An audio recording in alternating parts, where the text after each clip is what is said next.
Gonzaga, St. John's competing for 2 and 3, but this season all the playoffs are at Maryland, so there's no home field advantage at play. The Terps have already knocked off the Tar Heels once earlier this season, 12-9 in College Park. For the Terps, their preparation has been simple: stay loose, cool, calm, and collected. And it's almost like the pressure is on Gonzaga to kind of cement their dynasty, whereas DeMatha is playing with house money. Jonathan Ogden, who played with the Baltimore Ravens for 12 seasons, joined the pantheon of NFL greats at the Hall of Fame Saturday.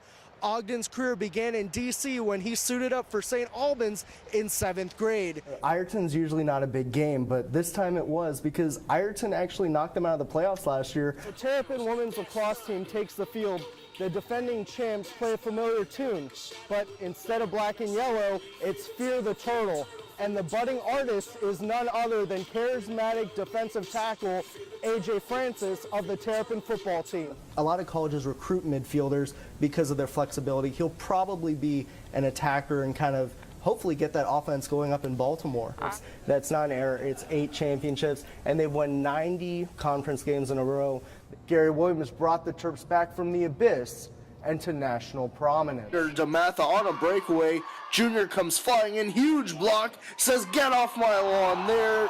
Then the Congo native does the Dikembe Mutombo finger wave to celebrate. If Gonzaga's defense had beat up on its offense during the season in practice and made the offense better, Connor Reed's a huge catalyst for that. And for $5, you can go watch the WCAC game or go watch the Wizards. I think right now in DC, I'd rather watch the WCAC. Taking a shot. But what counts is when titles are on the line, just like with LeBron. You got to win the championship. For PVI, one coach told me they're like Noah's Ark. They have 2 of everything. They're that deep. And Patrick Holloway kind of invoked his inner Harry Potter, if you will. 2 cold-blooded threes to help vanquish Voldemort, or in this case, DeMatha. But he's a dual-threat quarterback, runs the read option, even returns kicks for St. John's. All he doesn't do is probably pass out popcorn during games. And I thought I had all the answers. Last night, O'Connell changed the questions on me because Mello was there the last couple years by himself. He really needed that secondary guy, and he has it. And you see the results with O'Connell. I had one last shot, one last hope, but again, it didn't go very well. So in the battle of announcer against goalkeeper, it's time for me to get off the lawn because Melissa Savalotti lived up to the nickname. Should I continue to try to play field hockey? No, I would say one-time thing, never again for you. Why train here at DeMatha? What's this environment do for you? It just makes me work. You know, I wanted to come home and... Good morning, everyone. Your Sports Minute begins with the Stanley Cup playoffs. The Caps hosting the Lightning in Game 1 of the Eastern Conference semifinals at Verizon Center last night. Second period, it's a 1-1 game. Off the face-off, Jason Chimera gets the puck, passes in front to Eric Fair, and he shoots and scores. Take another look. Pretty goal. It's Fair's first of the postseason. Caps on top 2-1. Third period, tied at 2. Under 40 seconds to go, Lightning on the power play. Eric Brewer passes to Stamkos in front, and he puts it past Michael Neuvert.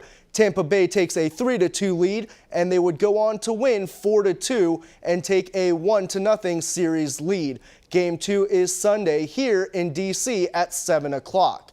Meanwhile, in the NFL, a federal appeals court restored the lockout after teams had opened their doors for players. Very disappointing news. Meanwhile, the Redskins introduced first-round draft pick Ryan Kerrigan yesterday at the Park. The defensive end from Purdue is expected to play opposite of Brian Orakpo. In the second round, the Redskins selected defensive lineman Jarvis Jenkins from Clemson. And in the third round, Washington grabbed Miami receiver Leonard Hankerson. After trading down, the Redskins have 10 picks remaining in the draft.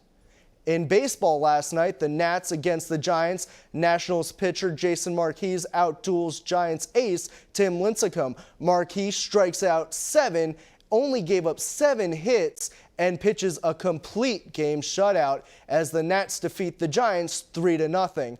Also, DC United loses to Houston 4-1. That's your Sports Minute. I'm Brian Kapur. Have a great day.